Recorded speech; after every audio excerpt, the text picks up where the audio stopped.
What is up, good people? Raxero6 here. How you doing, guys? Now, in the last episode, guys, we did a lot of progress. We actually defeated the 6th gym. We have already 6 badges, guys. So, we're right on track. We got here near Mount Pyre because we saw Team Aqua moving around here. They were heading to this place after the Weather Institute. So, we pretty much followed. Now let me get quickly this rappel going on because we gotta climb the mountain, and yeah, there's gonna be several areas where Pokemon appear, and we want to avoid that possibly. So yeah, guys, now there's something I want to talk about. I tried to record the episode yesterday but had some issues and it didn't come out too well. As expected, various recording issues. So I will be talking about this today. Now, you know this guy, this video that went kind of viral in a couple days ago called it's about Red Dead Redemption, where like you can beat up a feminist, right?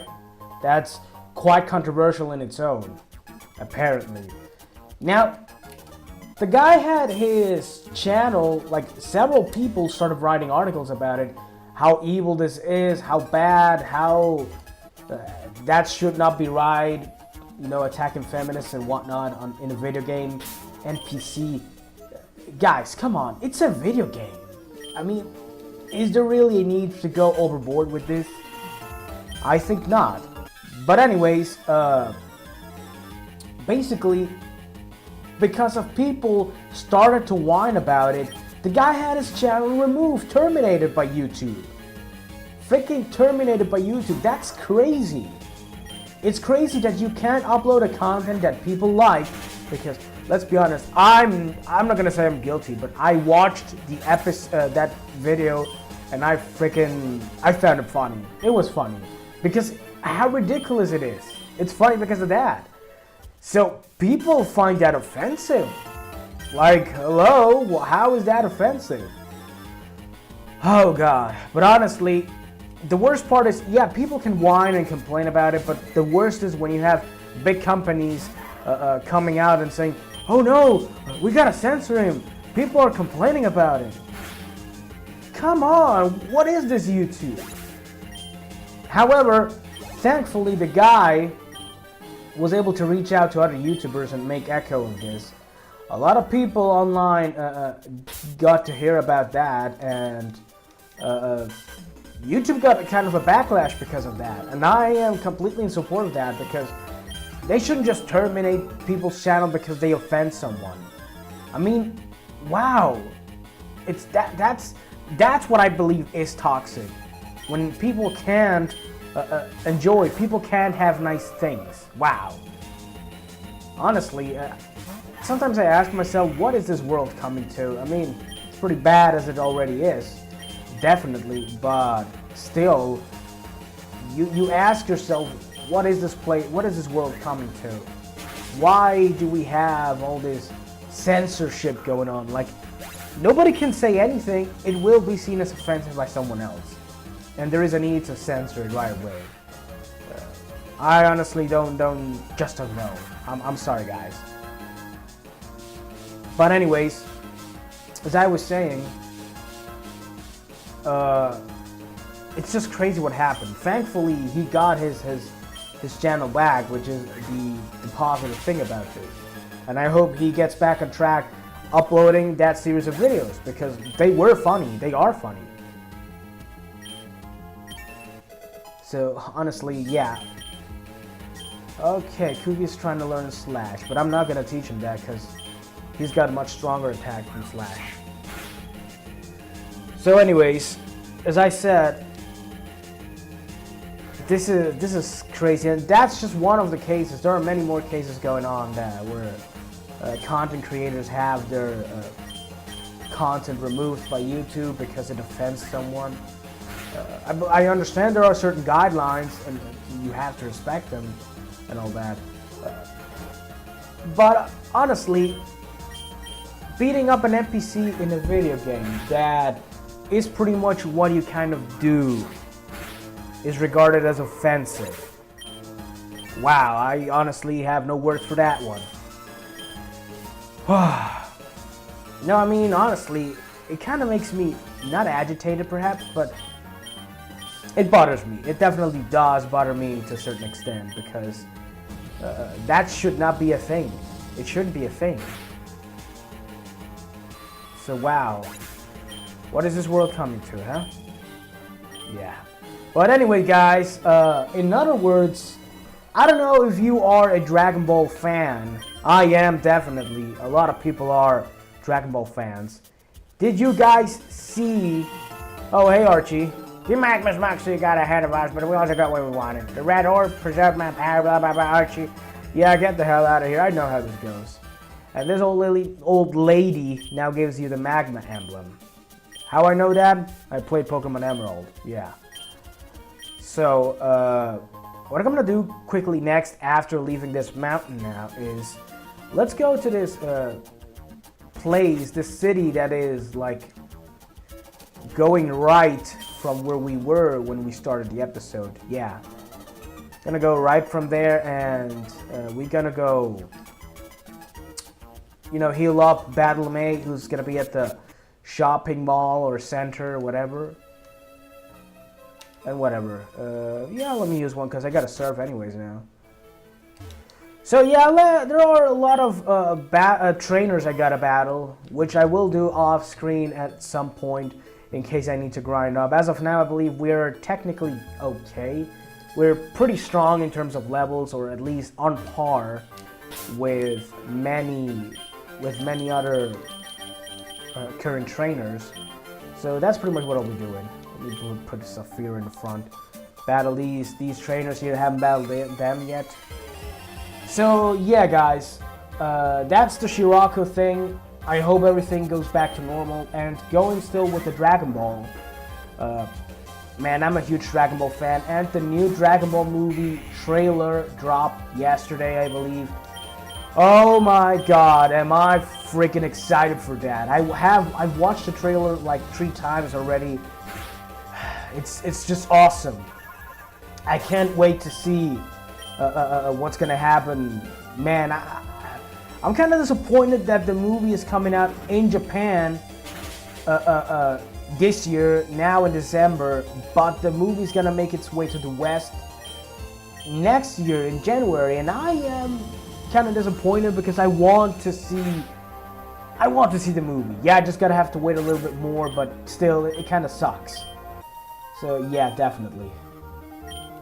Now, wow, where to start? I mean, they definitely made a great mix of the whole CGI, and the 2D animation. It's a perfect mix. They knew, the people that worked on the movie, they know what they were doing. Definitely awesome. This movie might be perhaps the biggest success in terms of animated movie Dragon Ball has to offer. Because Resurrection F, we pretty much saw what Resurrection F did, how successful it was. And that was what now, 3 years ago, 2015? And this one is obviously looking like it's gonna top that. And I also like the art direction they took for this movie. It's definitely awesome. Superpower Makuhita? Well, it's level 40, so you can expect it to be quite strong indeed. So we're gonna go for Pummel with this guy. Yeah, Kook is gonna use the flying Makuhita. Makuhita's done for. Now use Pummel on Electrike, getting rid of that guy. Level 45, great. So now it's Wingull. Yeah, that's a pretty easy mon to beat, I believe. I'm even gonna go with freaking Fly. I'm gonna go with actual Strength. Level 44, great. Yep. Who's next? Yeah, there are several mons next. Wait, so Pummel. Let's use Pummel on you, and let's use Strength on you. Not the most wisest choice of attacks, but I don't want to have to wait always a turn for fly. And look at that, we pretty much got rid of him. Tropius, okay, you see, this is now a mon I can use freaking flamethrower on. Let's see, Pommel does the job. Not exactly. Surprised at that. You know what? Let me use Surf. Use Flamethrower and Tropius. That should get rid of him. So yeah, guys. Dragon Ball Super trailer, awesome. That's looking fantastic in my opinion. I'm really excited for that. Another thing that is on its way, and it's much more closer, besides Smash Brothers, is Pokemon Let's Go Pikachu and Let's Go Eevee. If I'm not mistaken, it comes out the next week. Not tomorrow Friday, but the next Friday. And, well, what can I say? I would say I'm excited for it, but I don't think excited is the actual word. I'm more expectant, and I got the bag full. Wait, let me do something. Let's give the lucky egg. Whoa, oh no, don't toss that stuff. Let's give the lucky egg to Psylocke, who's, yeah, let's switch it with Twisted Spoon. And the experience share, let's give that to, who can we give that to? Let's give it to Lecty. Why? Because I want to train Lecty. I always like to train my starter a little bit ahead of everyone. And then all the other monsters slightly underneath. Kind of like the AI does. So let's fight this guy. Yeah, with your Pokemon and travel the world. Don't really care about that. So with Pokemon Let's Go Pikachu and Let's Go Eevee, I'm kind of more expectant. I saw the trailers. By the way, that's another thing that dropped like a couple days ago. But I would say the last trailer perhaps before the game. I mean, the launch trailer might be another thing. But yeah, like Pokemon Let's Go Pikachu, Let's Go Eevee, it's looking fine. And yo, red and blue are in there. Red and blue, guys, and leaf or green, I believe, depending if you follow like the classic manga. Because yeah, green, which is actually green is in the West, and over there in Japan she's blue. She was in the manga. I remember reading the Red and Blue manga, and she was a part of like the Kanto trainers. Something that people have been commenting and theorizing about is that, for what it seems, these new two trainers, you know, the male and the female now, in the new games, are perhaps the other Pallet Town trainers that left Pallet Town together with Red and Blue. You know that in the anime, because that's something that we've seen, that the anime so far, for what it seems, okay, exactly, that's what I want. I want to catch both of them. Let's see. Yep, that's what I wanted. As you can see in the original Pokemon anime, Ash Ketchum, Gary Oak, whatever, if you look closely, like when they start their journey in Pallet Town, Gary Oak and Ash were not the only trainers to leave Pallet Town. A lot of other trainers left Pallet Town. So some people are saying that perhaps these two new trainers that you will be playing as, the male or the female, are, it's pretty much making that sort of it's appealing to that, you know. Maybe these are the other trainers that left Pallet Town and received other starters as well as Red, Blue, and Leaf. Maybe that's true, maybe it's not. We have to see for a fact. This might just be it's a reinvention, remake, reimagining, I guess you could call it as well, where it doesn't need to follow the already established timelines and storyline. Now about that, I would say, I don't know if I'm too fan of that, because look what the problem is. When you create so many games, each one in their different timelines, you have a huge amount of games all set in different timelines, in different points. And this does not help the continuity of the games. Like look for example the Univar region. Yeah, we got the continuation in Black and White 2, which happens at the same time of what's going on in Kalos.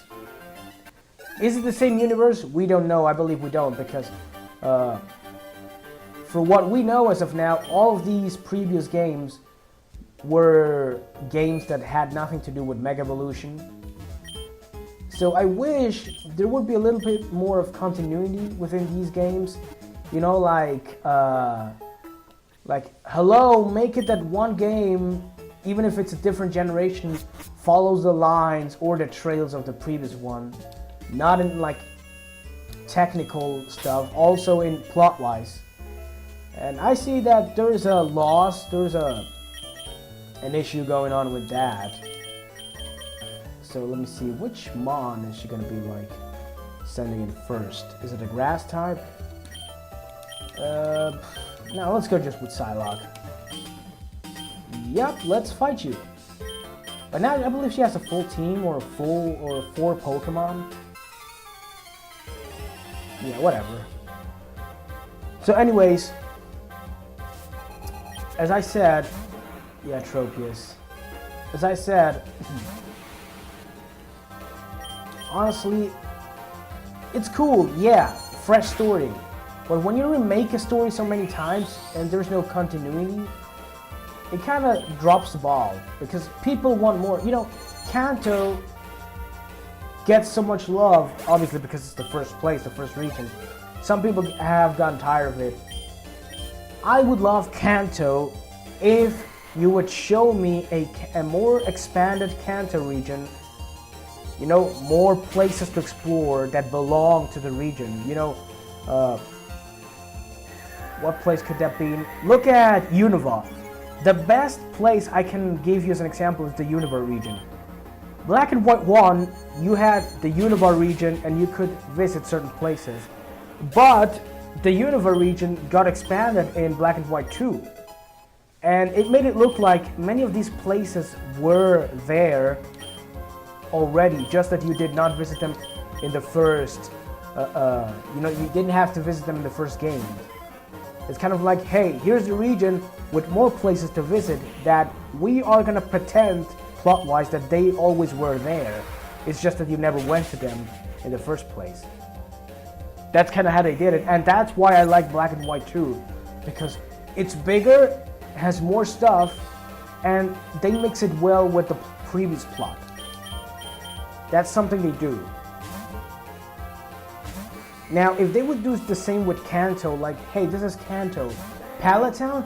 No, Pallet Town isn't that small town anymore with like 2 houses and the Pokelab. No, Pallet Town now is actually a much bigger town, almost resembling a city.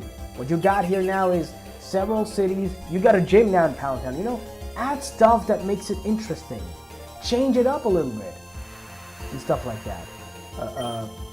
Viridian City. Make Viridian City more interesting. There was this fan game / ROM hack, I believe, several years ago now. Almost like back in 2012, I would say. It was created... Oh my god, lag? Wow, that's just crazy. Incredible, incredible. Anyways, you had this game, this fan game, done by this guy, Limenen, I believe, which goes by the name nowadays as Mixelli, Pixelli, or something like that. He has various channels. He does a lot of Pokemon music thing, you know, uploading soundtracks, remixes, and you know, those kind of things. That's what he does nowadays. But I remember he was a very avid Pokemon hacking, Pokemon fan games. When Gen 5 graphics still was a new thing, I remember him doing like a fan game with that. And I was like, yo, people are still doing GBA ROM hacks because there are no good tools for Gen 4 and much less for Gen 5, which is the latest gen we have. And this guy's already doing stuff with Gen 5 graphics. Wow, this guy definitely has it. Zinc is what? His special defense, yeah. Carbo is that speed. Let's give it to Saphira. Anything else? Yeah, let's sell the nugget we have. Let's sell the nugget. Yeah. Thank you. So, anyways, he did an awesome ROM hack. I don't remember how far it got you, but I remember like, no wait, no, yeah, let's actually get 12 revived. Super repel, let's buy like 11 of them. Get repels. Yeah, let's get like 15 of these. We get super potions. Yeah, you gotta buy some, gotta stack up and things. No, that's okay. Healing items. Buy. I need a full heal. Where are the full heal? Here it is. Full heals, let me get like 15 of these. Perfect. I remember that guy's ROM hack was, or fan game, you would get, there was like this secret ninja town outside of Viridian. Literally, you know Viridian where the gym is? Let me see, did I hear my Pokemon? Because we gotta fly now to the magma hideout, which is all around here, Labbridge Town. So, as I said, the guy, he added a lot of like different, what is it? A lot of different plot things into the game. There were a lot of things differently that happened, new places in Kanto. And I love that. That was awesome. Kanto was now bigger, was greater, much more awesome. That's pretty much what was going on there. So I remember... Alright, here we go. I remember this guy called Giancarlo, Giancarlo, the YouTuber that made a lot of like Pokemon content and stuff. I don't know if he's still around, is he? I haven't been keeping up with several Pokemon YouTubers, at least not the ones I used to watch like 8 years ago, like Munching Orange, Giancarlo, who else? There were several Poketubers I stopped watching because they either stopped uploading content and whatnot. Nowadays I just watch like new guys that came around. But anyways, as I said, he made a playthrough of that beta. It was a beta pretty much. I believe the creator launched another beta after that, which I'm not quite sure of, but he stopped the project, I believe. I haven't heard of him like having continued that. Also, I believe the graphics were Gen 4 or Gen 5 graphics. I believe there were Gen 5 graphics where the Pokemon actually moved. So, we have here a Kanto region that was different. You see what I mean? You have this Pokemon called Pokemon Dark Violet, which is also a sort of reimagining of the Kanto region, and let me tell you, it's awesome. It's great. It's perfect. It still follows very closely the original like Fire Red, Leaf Green, Red and Blue, but they added a lot of different things, and that's just, in my opinion, that's great. That's perfect. What was done in that ROM hack. But having the official creators always giving us the classic Kanto, starting from the beginning, that tires you. I want something fresh in Kanto. And that's something that apparently they don't get.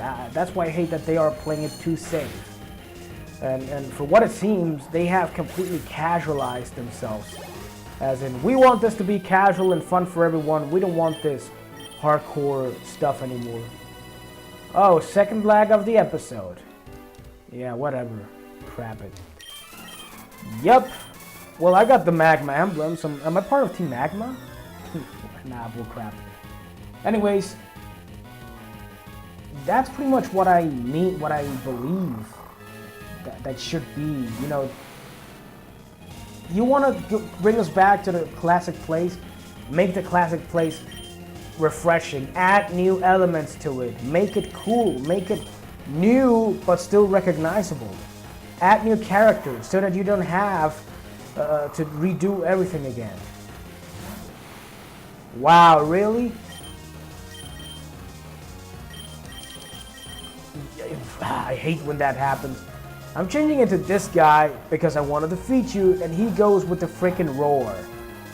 Oh man, honestly, come on. Yeah. Oops, sorry for that. Mag punch, you better hit. You better, exactly, you better hit. You gotta be defeated. Yeah, you're down.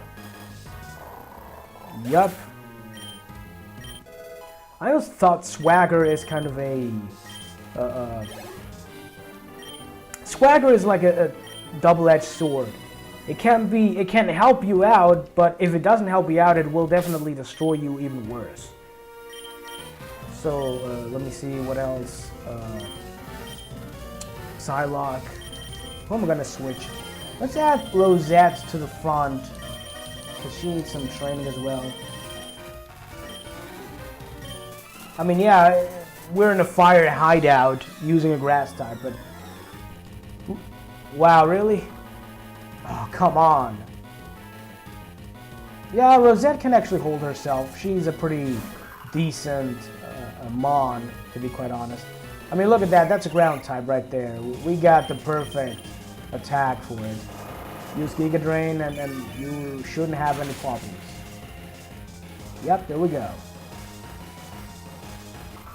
So anyways, honestly, that's what I was thinking about regarding freaking Pokemon, because honestly, the games they look awesome and great, but they look too casualized, too simplistic, and all that. So that's why people are placing all their expectations and hopes for the game next year. That's what people are doing. They are betting full-time on the next game. I am afraid of one thing with this, and that is that Game Freak will now split the franchise in two. Make the story-heavy games casual, and make the super mechanical games competitive. Like, I'm afraid that we just get a game that's gonna have barely any story, barely any plot going on. It's just pick your Pokemon, train them, go out there, battle trainers, make them stronger. That's about it. Like, I don't know, some kind of battle tower kind of thing where you just battle trainers after trainers to train. I definitely hate they would do that, because they're giving us a super casual thing on one side and then very simplistic, competitive, mechanical stuff, technical stuff on the other side. That would just destroy the franchise, and I would hate to see that. Now again, they said they are making a more traditional game.